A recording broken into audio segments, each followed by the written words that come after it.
Picture this. You understand English and you can follow along all the conversations that are happening in English. And basically, you know what's being talked about, and you also have an idea in your mind that what you're going to respond with. But as soon as it's your turn to speak, anxiety sets in. Your confidence takes a nosedive. And by the way, this is a very common scenario. So fear not, we are going to explore a few practical strategies that are going to allow you to be much more confident while speaking English in public settings. So hello and welcome to today's video where we are actually looking at how to improve your English speaking confidence per se in public settings. If you've ever felt hesitant, maybe lacked confidence, even had sweaty palms when it was your turn to speak, you are going to get a treat out of this video because we are looking at some practical strategies here. With that being said, let's get started. So point number one is embracing our mistakes. And to be honest, even native English speakers, and rather native any language speakers for the matter of fact, make mistakes.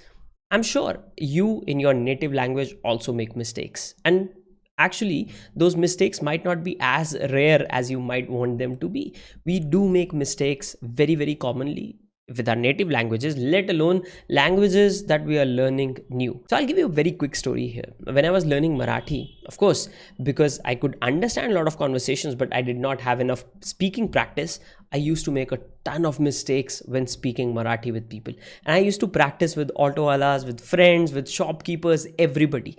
And as soon as I used to make a mistake, they used to be like, this is a mistake. Here's how you can correct it. However, they were not really rude about it. These people, they were extremely happy that somebody else is trying to learn a language that they hold dear to their hearts.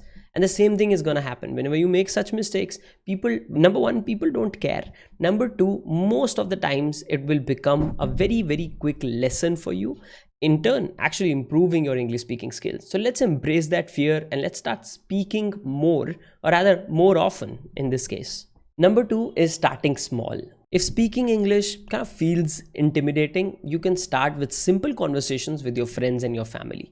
And you can also have a friend in those conversations who's also maybe trying to learn English. Now, by the way, there are a ton of apps around there that are going to help you with your speaking practice. However, with that being said, initially, you don't need to go to those apps even. You can start practicing with your friends or with your family. A couple of words here and there are going to be more than enough to get you started. The point of starting small is not really staying at that level. A lot of times when we start small, we feel like, "Arey yaar, this is the level that I'm going to be at throughout our lives." And the answer, is not true, right? You're going to progress with your English speaking skills throughout your life.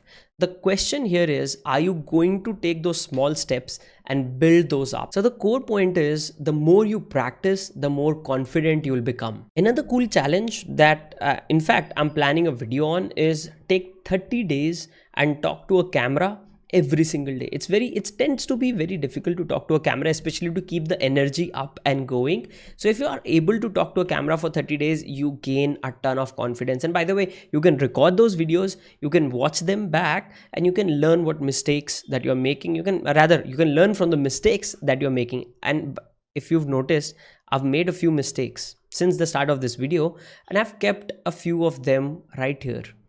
Could be grammatical mistakes, could even be kind of mistakes that I've corrected in the second half of a sentence. And this is what I'm exactly talking about. It's fine. Mistakes are normal. Everybody makes mistakes. I make mistakes. You make mistakes. The point is, we need to learn from those mistakes and move forward. Number four is expanding your vocabulary. Now, I am not somebody who loves flashcards to learn vocabulary. So here's a trick that I'll give you that has allowed me to improve my vocabulary by leaps and bounds. And that trick is either reading more or watching more English content. So it could be as simple as English movies, English TV serials, or something like that. Maybe even a favorite cartoon of yours that's dubbed into English. So for example, I have learned a major portion of my English through Dragon Ball Z, which is a cartoon that's actually traditionally in Japanese. It's an anime, but it's been dubbed into English. So that's been one of the big ones in my case, which I'll expand on into some other video in the future. But for now, start small, start with actually exposing yourself to the language a little bit more. Reading helps, definitely, 100%. Fiction is a great source, and the fun thing about reading books to improve your vocabulary is that you can do that on your own pace. You're not bound by अरे यार इसको 2 दिन में ही खत्म करना है वाला angle. So you don't have like time bound goals for that. You can take a week, you can take 10 days, you can take a month to finish a book, but that will really help you boost your vocabulary as well. The stronger your vocabulary, the more confident you're going to be. Number 5 is something that I've just mentioned like a couple minutes ago, is using language learning apps. Now Duolingo is one that I've extensively tried, but there are other apps such as Cambly, etc., that you can use to practice spoken English. But there are other apps as well that you can use to practice just your exposure to the language. The more you're exposed to the language, the more confident you're going to be. In fact, I do also feel that ChatGPT is an amazing resource. Again, this is also one of the things that I'm planning a video on, which by the way, you can stay tuned to the channel. I'll come up with these videos over the next few weeks for you guys. But ChatGPT is an amazing resource, by the way, for learning English. So that's something that you definitely should look at. Number 6 is setting realistic goals. It's great watching videos that are titled as, let's say, be fluent as a native speaker in a language in 30 days. You know that's not true. I know that's not true. However, kind of to do things on YouTube, people need to use certain titles, certain thumbnails. The point is, let's have realistic goals. Being able to speak something, maybe a few sentences, or maybe being able to hold a basic conversation in English in 3 months, in 2 months, is going to be an amazing goal for you to strive towards. And one of the big problems with actually setting unrealistic goals is it takes a kick out of our confidence. Because if it's 30 days and I've been learning English and I'm not able to speak like a native person, it's a problem, right? I'm gonna feel that there's something wrong with me.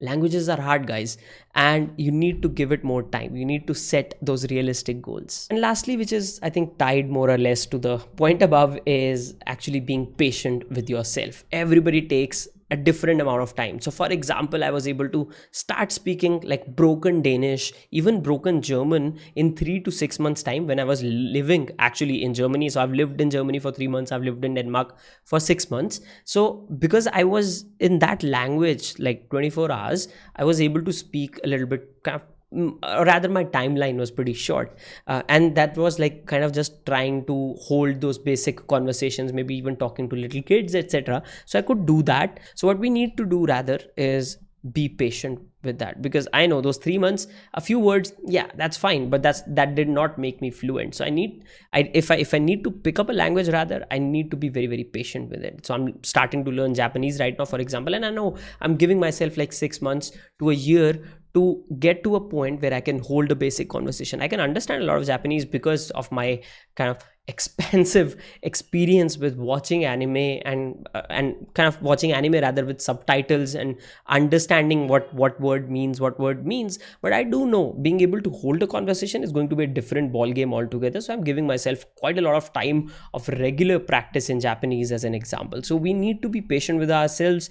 It's very easy to feel that we are not going fast enough because some ex guy in a different part of the world on social media was able to do it in 3 months. So let's not do that. Let's focus on what works for us and what time do we need to achieve whatever goal we've set for ourselves. So guys, the key takeaway from this video should actually be that confidence is a skill that we can train. We can do certain things and we can do them consistently over a month, maybe 2 months, and we can train ourselves to be more confident while speaking English in public scenarios. So guys, if you like this video, make sure to smash that like button. Let me know that you like these videos, as well as subscribe to the channel because there's a lot more stuff coming. And as always, if you have any questions for me that you'd want me to answer, leave them in the comments below. I'll see you guys next time. Till then, bye and take care.